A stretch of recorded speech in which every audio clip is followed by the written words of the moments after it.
So our last speaker is Dr. Chamkaur Ghag. He's an associate professor of physics at University College London, where he leads the Direct Dark Matter Research Group.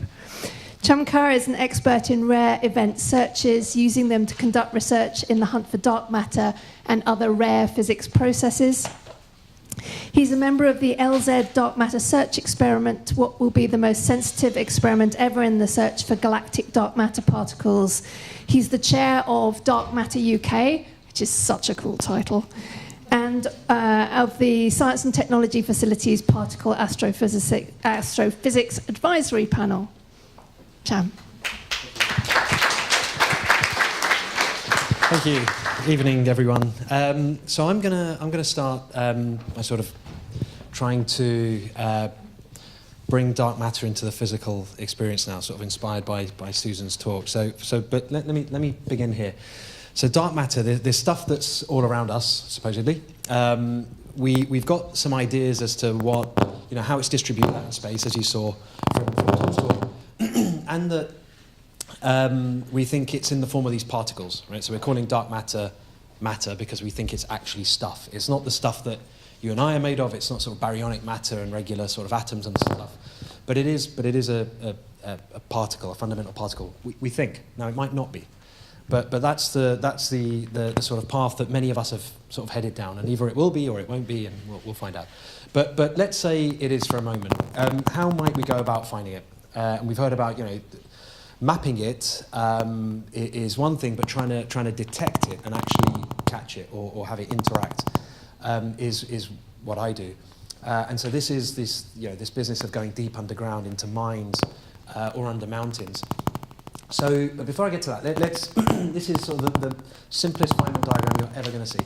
And essentially what it's saying is that there's three ways we can go about trying to understand what dark matter is. Yeah. So there's three ways about that we know of that we can go after trying to figure out what this dark matter stuff is. The first way is production. Right? And what that means is sort of, SM means standard model particles, so stuff that we know about. Smash them together really, really hard. And they will smash apart and you'll get all kinds of fun stuff. And that's basically what we do at the Large Hadron Collider in Geneva. And this is called production mechanisms. What would happen then is that we would smash stuff together and then we'd see all this debris, we'd figure out what we've got there, and then there might be something missing. And the thing that's missing, we might suppose, would be dark matter. Right? And it's, there'd be lots of sophisticated analyses run on that and all that kind of stuff, but that would be a big find or a big non-find in some sense.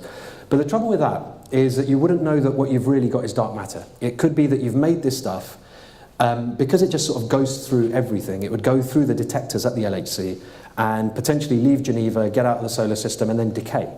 Right? We might have discovered something, but there wouldn't be any proof that it's dark matter. So what another way of doing it is indirect detection, so it's the inverse of this. So if you get two dark matter particles and you smash them together, they will annihilate. We think that this dark matter is its own antiparticle, so two together, they annihilate in this big sort of explosion, and then the debris that comes out of that is standard model stuff. So you're sort of going down the other way, smash these two, these chi's are supposed to be dark matter particles, smash them together and you'll get normal stuff out. And we're pretty good at detecting that normal stuff, so this would be gamma rays, positrons, neutrinos, that kind of stuff. So you can point satellites and telescopes at regions where you think there might be a lot of dark matter, like the center of galaxies, and hope to see a sort of, an excess of gamma rays or positrons coming from the middle of the galaxy. And say, that's dark matter, that's this business happening. The dark matter particles are smashing together and we're getting this excess. The trouble with that is that if you want to say that you've got an excess of something, a little bit, far too, a small amount of gamma rays above what you'd expected from the center of the galaxy, you better know what you expect from the center of the galaxy. And we don't, right? We do to some extent, but not at the level of precision that we can't easily be confused by blazars and quasars and other bodies sort of just out of field of view of our cameras. So what I want to do is go this way, direct detection. And what that means is a dark matter particle that already exists, has been around since the start of the universe, sort of born in the early Big Bang, is around us right now, and see it scatter, sort of bounce off of a standard model particle, so something here on Earth, a terrestrial target, just play a bit of cosmic pool, right? And let's see, I can't see the cue ball, but can I see this red ball just magically move and try and see that happen? So that's the game. We're going after, if you like, our dark matter, the stuff that's around us right now. Now, if I could get you to a bit of audience participation, if you hold up your finger, this is where I'm going to try and make it embodied. Right, now if you could hold your finger up for about 1,000 years, what you've got is 100,000 dark matter particles going through your fingertip every second. Right? They're going through every second, but they're just not going to do anything. We think, if dark matter is this type of particle that we think, a weakly interactive massive particle, if you keep your finger up for 1,000 years, one will bounce and it will hit the nucleus of a single atom. Now that nucleus is going to move about 1,000th of a hair's width. So when you feel that happen, shout. Right? So that's it, right? We were now just a collective dark matter detector, but you know, it's hard to see that happen. So what we do instead is we build essentially very sensitive radiation detectors and try and catch that. And so this is a bit of a funky plot. I'm going to try and describe it very, very quickly. Essentially, on this axis, we've got Wimp Nucleon cross-section. What that means is it's a probability. It's just saying how likely is it that if I fire dark matter particles at a single nucleus, that it would actually hit it and do something. In some sense, you can actually think of it, and somebody once pointed out that it's sort of like depth. If you were looking for some mysterious fish and you didn't know how big it was or how deep it lived, so let's just go with that. So this is sort of depth. We don't know how weakly it couples. It could be that it hardly ever interacts, like ever, or maybe it interacts a fair bit. We also don't know how heavy it is or how big it is, right? What's the size of this fish? What we'd love to do is say, okay, we found it interacts about this much and it's about this big, and so we'd draw a blob there. But we can't do that because we haven't seen it. Instead, we build these experiments, and I'll show you what these look like, and they draw these exclusion curves. You set them running. The equivalent of your finger being held for 1,000 years is a tank, a few hundred kilograms of liquid xenon, extracted from the atmosphere, chucked a mile underground and left for about a year. Right? It then says, no, didn't see anything, and it says, all right, dark matter doesn't live up here. It can't say anything about down here. So what you want to do is use large detectors that sort of get down this way, but you can see that they're not very good in this region, so you want sort of cryogenic detectors and very sophisticated low-energy detectors to get down that way. But it's a tough gig building these things. They've got to be incredibly radio pure. They can't have any background radiation. So all that stuff you were seeing in Susan's bubble chambers, all of that's got to be gone. So it's got to be made from incredibly radio pure materials. So some of the titanium blades that you're seeing in that aeroplane, for example, we spent 2 years sourcing the most radio pure titanium ever found, sort of going and getting this from Ukrainian mines, asking these huge smelters in Vegas to, if they wouldn't mind terribly not doing this and interrupting their $1 billion operation whilst we just do this instead. But in the end, you know, that's the kind of stuff we have to do. So this technology that I'm going to describe very briefly, it was actually pioneered here in the UK.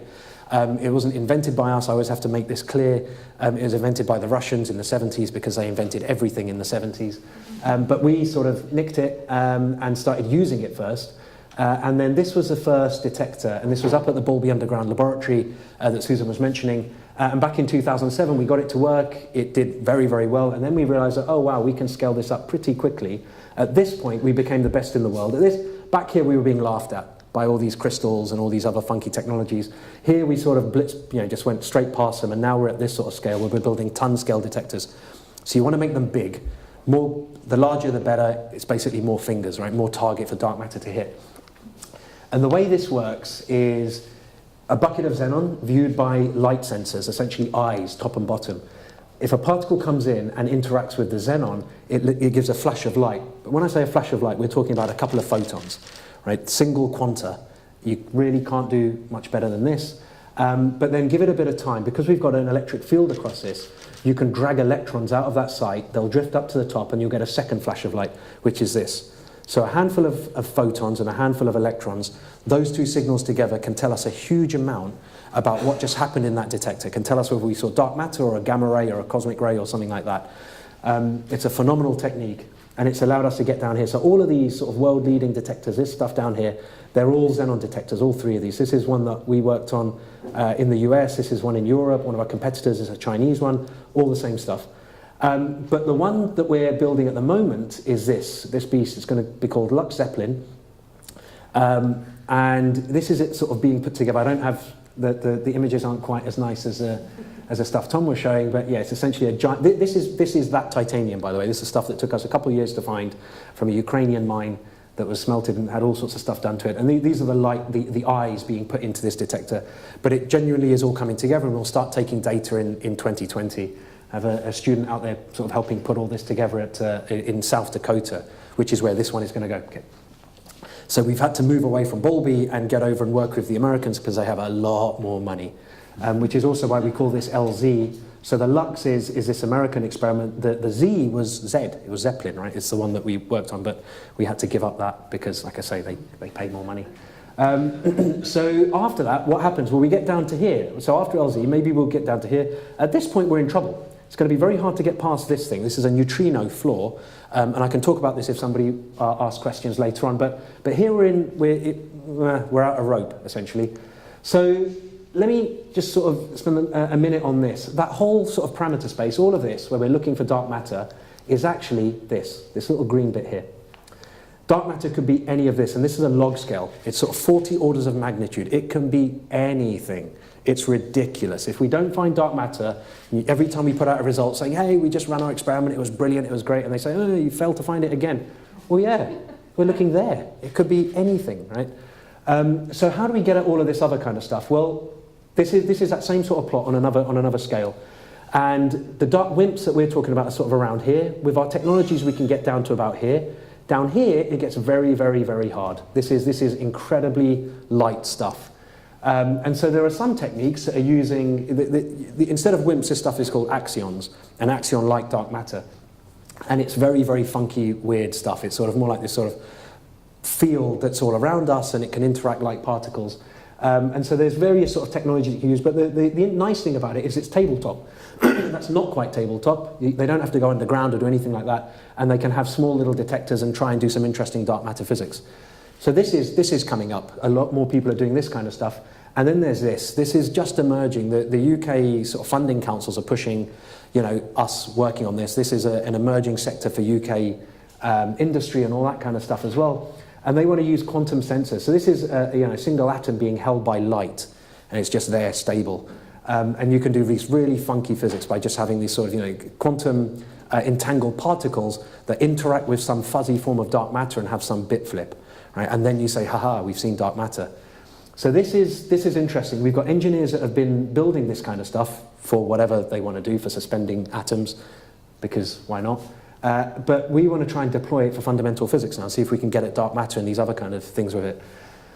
But if that's to work, or even if that doesn't work, I'm going to spend 30 seconds if I have, on where I think we're going to need to head to make progress in, it's not quite a dark age. We've had the Higgs boson in 2012. Since then, we've had gravitational waves and ultra-high energy neutrinos in the South Pole. We're making progress, but there is this sense that in terms of particle physics, the fundamental constituents of matter, where we're, what's next? Bigger LHC or something like that, as Nicola was saying. But I think it's here. Here's where the solution is. We've got an incredible gadget that outstrips all these quantum sensors and all the dark matter detectors and all that stuff, but we don't really know how to use it. We don't know what consciousness is. We don't really know what life is. We don't know how to control this. It looks like we're using this part of it a little bit too much, and we're causing biodiversity loss, climate change, all kinds of crazy, crazy stuff, and that isn't going to let us do science the way we do it for very much longer at all. So I think this is where we need changes, and this is where arts is really interesting, because it certainly helped me sort of come out of this a bit and start looking at other perspectives about how we can actually start to think about why we do what we do, not just how we do it and what we're doing and how great it is. Can we ask the why? What is quantum mechanics? You can't get at stuff like this without also thinking about the subjective constructs and what it means in terms of objectivity, subjectivity, and the nature of science and how we're doing all this stuff. So I'll leave it there, except to say thinking space is also going to be very important. We're sort of crammed into this region because thinking space tends to be crammed into this region. It's very hard actually to do science where you can just sit and think about problems.